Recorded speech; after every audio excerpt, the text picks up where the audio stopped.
আসসালামু আলাইকুম। আমি তৈরি করে দেখাবো আজকে পাবদা মাছের ঝোল।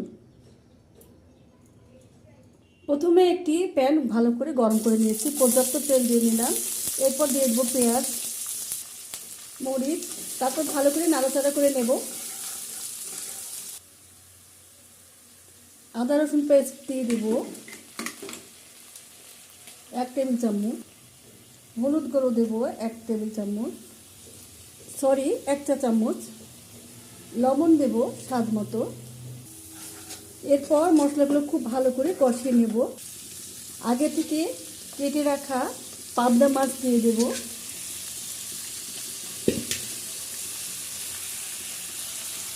মাছগুলো ভালো করে ভুনে নিব।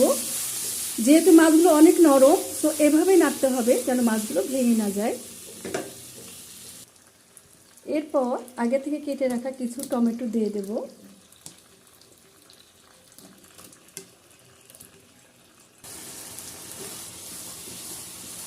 সাবধানে নাড়াচাড়া করতে হবে, মাছগুলো যেন ভেঙে না যায়।